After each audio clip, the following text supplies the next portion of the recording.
Assalamualaikum warahmatullahi wabarakatuh. Alhamdulillah wa syukurillah la haula wala quwata illa amma ba'da.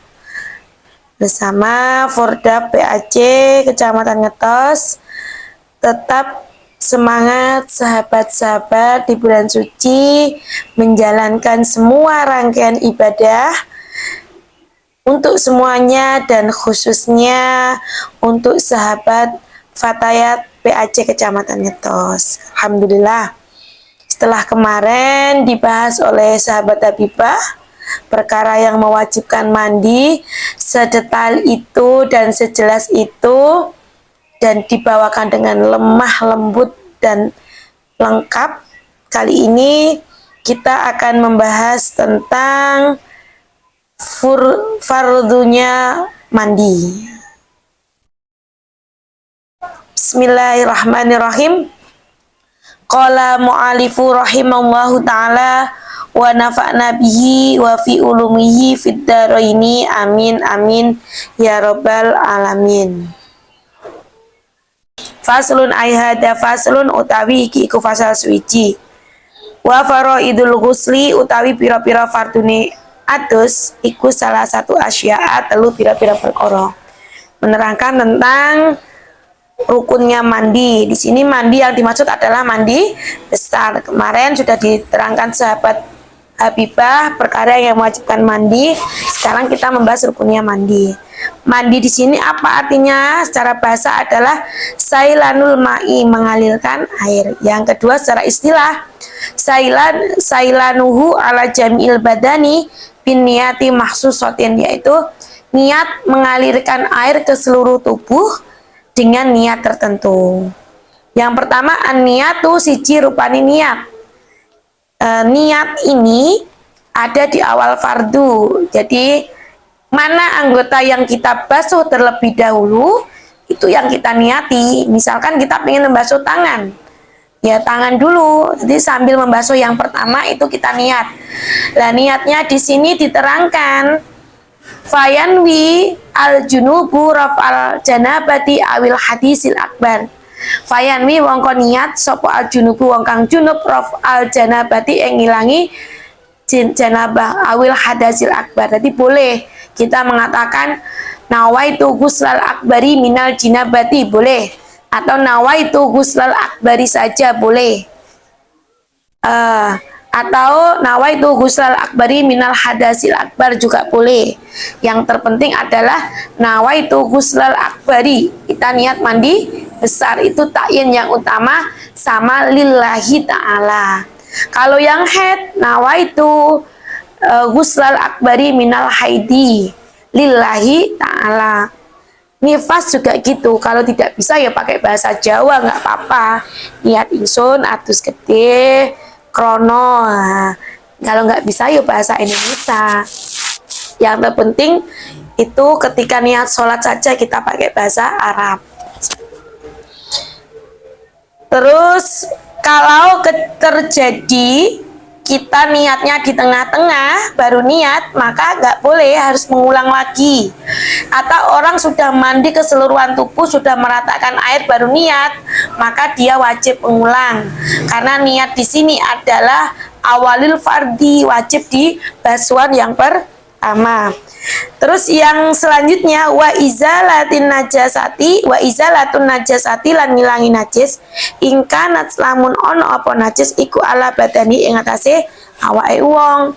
Jadi memang mandi besar itu niatnya menghilangkan najis dan hadas. Lalu perbedaan hadas dan najis itu apa? Kalau najis itu terlihat ain wujudnya, najis mukhafafah itu najis kencing, ada najis mutawasito tengah-tengah, ada darah, ada nanah, ada koi utah-utahan, ada khomer, ada lagi rofasa kotoran manusia dan kotoran hewan. Itu wajib dihilangkan. Sedangkan kalau hadas itu keadaan seseorang tidak boleh melaksanakan ibadah. dibagi jadi dua, hadas kecil dan hadas besar.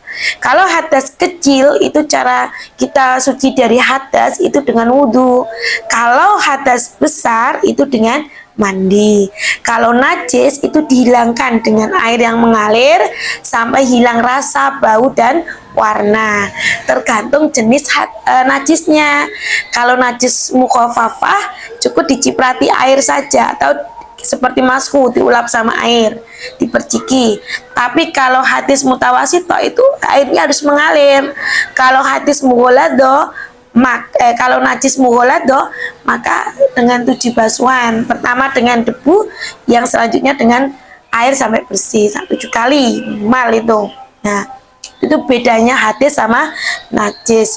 Selanjutnya wa isolul ma'i lan ngerata lan nekake banyu ila jami sya'ri tumeka maring sekabehane rambut wal basyarati lan kulit. Sini hati-hati kalau rambut itu seluruhnya tanpa terkecuali. Mandi itu bagian mana saja yang dibasuh, apakah sama dengan wudhu? Tidak. Jadi keadaan seseorang tidak memakai apa-apa telanjang ketika terlihat oleh manusia, yaitu semuanya wajib dibasuh. Walaupun kita bagian belakang ini tidak bisa melihat, tapi orang lain bisa, maka wajib dibasuh. Dan rambut di sini adalah semua rambut, tidak hanya rambut kepala. Maka ini digosok-gosok alis, telinga, ketiak, yang umum-umum. Kalau laki-laki itu mungkin bagian dada sampai perut atau sampai ke area-area yang memang ditumbuhi rambut itu wajib dibasuh, tidak ada pengecualian. Baik rambut itu tumbuh di tempat yang umum maupun bukan, baik lebat maupun arang-arang jarang, baik warnanya hitam atau tidak. Nah, itu wajib dibasuh. Kalau ada kepang atau sanggul, ketika kepang sama sanggul itu kok sampai menghalangi sampainya air, maka harus dibuka. Terus harus sanggulnya harus dilepas biar airnya sampai. Untuk kulit itu semua kulit manusia. Ini juga di pangkal rambut ini kan kulit kepala itu juga wajib dibasuh. Kalau laki-laki juga kalau laki-laki kemaluan, kalau perempuan hati-hati. Kan tadi ada ya izalatun najasati itu antara madhi dan mani. Kalau orang berhubungan badan itu akan mengeluarkan dua cairan itu, madhi dan mani. Madhi itu keluarnya karena bersyahwat, tapi tidak sampai keluar mani. Kalau keluarnya madhi itu ketika kita tidak iltiqa'u kita ini, bertemunya alat kelamin ini, maka dia tidak mewajibkan mandi, hanya membatalkan hadas. Tapi kalau keluarnya madhi karena iltiqa'ul khitana ini, ya dia wajib mandi. Tapi madhi di sini najis, maka perempuan harus menghilangkan madhi itu di alat kelaminnya. Sedangkan mani itu suci. Tapi keluarnya mani menyebabkan mandi wajib. Ini pengulangan lagi agar meyakinkan. Sama kalau ada anak laki-laki atau perempuan melihat lawan sejenisnya, kemudian timbullah syahwat dan mengeluarkan air, itu namanya mandi, tidak sampai mani. Kemudian tadi sudah kulit dalam keadaan orang BAB, dubur itu, lubang dubur itu juga wajib dibasuh. Kalau perempuan ketika duduk mau BAB, maka kubul yang depan itu yang terlihat sampai agak sedikit ke dalam itu juga wajib dibasuh. Maka hati-hati perempuan yang mandi itu lebih jelimet. Ini lubang-lubang anting-anting juga wajib diputar-putar. Terus wa sunanuhu utawi sunai atus iku khamsyatu asya'a.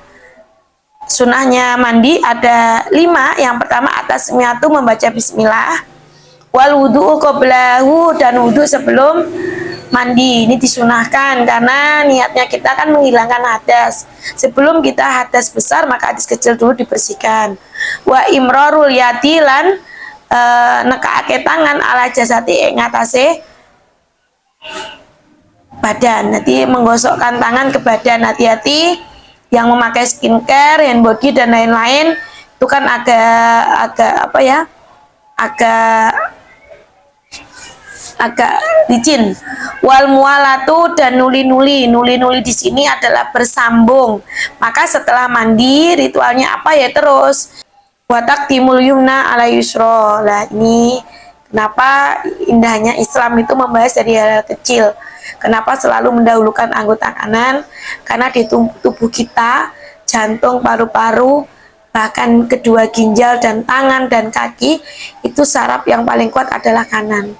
Dengan mendahulukan basuhan kanan itu menjaga kesehatan kita. Kalau kita mau mengamati di sekitaran kita, ternyata apa yang diajarkan Islam itu indah dan demi kebaikan kita. Orang stroke itu kalau yang kena kanan maka dia umurnya pendek. Kalau dia kambuh lagi mesti naudzubillah ya, semoga kita diamankan sampai hari tua tidak kena stroke. Itu seperti di anggota kanan, dari kanan itu mematikan. Tapi kalau yang kiri, yang kena kiri itu sampai belasan tahun, bahkan yang sehat pun kadang mati duluan, nggak selalu. Itu kebanyakan kalau kiri itu hanya dia lumpuh tapi tidak sampai mematikan ya. Itu karena anggota kiri dan kanan itu lebih beda. Itu ternyata kalau secara kesehatan seperti itu.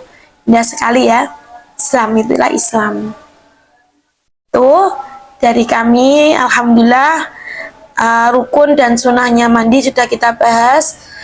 Dari kami Forda PAC Kecamatan Ngetos, kurang lebihnya apabila ada yang salah kita mohon maaf karena kita menyampaikan apa yang kita pelajari dulu, dan dari bahasa kitab kita sudah mutolaah dan lain-lain. Bila ada yang kurang atau apa kita mohon maaf. Apabila ada kasuistik di masyarakat atau panjenengan alami, monggo bisa japri bagian Fordaf atau kita bertemu untuk membahas hukum-hukum itu. Makasih. Wassalamualaikum warahmatullahi wabarakatuh.